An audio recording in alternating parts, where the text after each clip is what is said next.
বিশ্বের সবচেয়ে শক্তিশালী সামরিক বাহিনী, সবচেয়ে বড় প্রতিরক্ষা বাজেট আর সবচেয়ে আধুনিক অস্ত্র ভাণ্ডার। কিন্তু টানা সামরিক অভিযানের পর এখন প্রশ্ন উঠছে, মার্কিন যুক্তরাষ্ট্রের সেই অস্ত্র ভাণ্ডার কি দ্রুতই খালি হয়ে যাচ্ছে?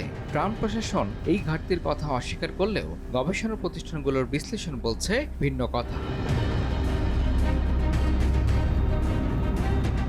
এ মাসের শুরুতে পেনসিলভানিয়ায় ডিফেন্স অ্যান্ড ইনোভেশন সামিটে দাঁড়িয়ে প্রেসিডেন্ট ডোনাল্ড ট্রাম্পের বার্তা ছিল একটাই, আরও অস্ত্র তৈরি করতে হবে, তাও আগের চেয়ে অনেক দ্রুত।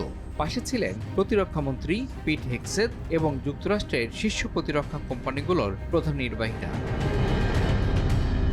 ট্রাম্পের ভাষায় বিশ্বের সেরা অস্ত্র যুক্তরাষ্ট্রের কাছেই আছে, কিন্তু উৎপাদনের গতি যথেষ্ট নয়। প্রশাসনের দাবি, শিল্প পুনরুজ্জীবন আর যুদ্ধ সক্ষমতা বাড়ানোর লক্ষ্যেই এই উদ্যোগ। কিন্তু এর আড়ালে উঠে এসেছে এক বড় প্রশ্ন, অত্যাধুনিক অস্ত্রের মজুদ কি আশঙ্কাজনকভাবে কমে গেছে?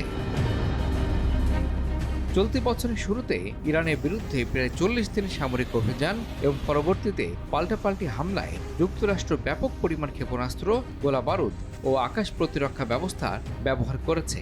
হোয়াইট হাউসের তথ্য অনুযায়ী 13,000-এর বেশি লক্ষ্যবস্তুতে হামলা চালানো হয়েছে। একই সময় ইরানের ছোড়া 1,700-র বেশি ড্রোন ও ব্যালিস্টিক ক্ষেপণাস্ত্র প্রতিহত করেছে মার্কিন বাহিনী। এই যুদ্ধে এখন পর্যন্ত ব্যয় হয়েছে প্রায় $37.5 বিলিয়ন। এর বড় অংশই গেছে ক্ষেপণাস্ত্র ও গোলাবারুদের পেছনে। নিউ ইয়র্ক টাইমসের দাবি, অস্ত্র ভাণ্ডারের উপর বাড়তি চাপের কারণেই ট্রাম্পকে সংঘাত আর না বাড়ানোর পরামর্শ দেওয়া হয়েছিল। যদিও ট্রাম্প বলছেন, প্রয়োজনের চেয়েও বেশি গোলাবারুদ এখনও যুক্তরাষ্ট্রের হাতে রয়েছে।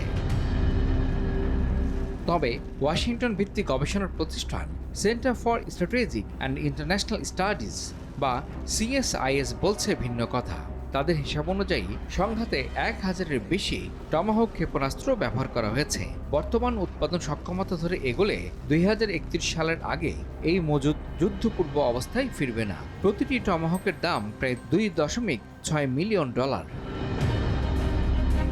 আরও উদ্বেগের বিষয় প্যাট্রিয়ট ক্ষেপণাস্ত্র। যুদ্ধের আগে যুক্তরাষ্ট্রের হাতে ছিল আনুমানিক 2,330টি প্যাট্রিয়ট ইন্টারসেপ্টর। এর মধ্যে ব্যবহার হয়েছে 1,500-এর মতো। প্রতিটির মূল্য প্রায় $4 মিলিয়ন। অথচ যেসব ইরানের ড্রোন ঠেকাতে এসব ক্ষেপণাস্ত্র ছোড়া হয়েছে, সেগুলোর উৎপাদন খরচ মাত্র $20,000 থেকে $50,000। প্রতিরক্ষা বিশেষজ্ঞরা বলছেন, এই ঘাটতি রাতারাতি পূরণ সম্ভব নয়, কারণ একটি আধুনিক ক্ষেপণাস্ত্র তৈরি করতে 1 থেকে 5 বছর পর্যন্ত সময় লাগে। অর্থ বরাদ্দ দিলেই উৎপাদন সঙ্গে সঙ্গে বাড়বে না। এ কারণেই পেন্টাগন জরুরি ঘাটতি পূরণে অতিরিক্ত $87 বিলিয়ন চেয়েছে কংগ্রেসের কাছে।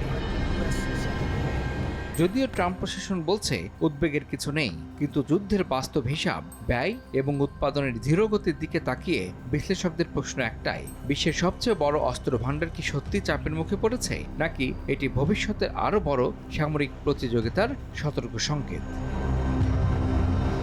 ইমরান হাসান, RTV।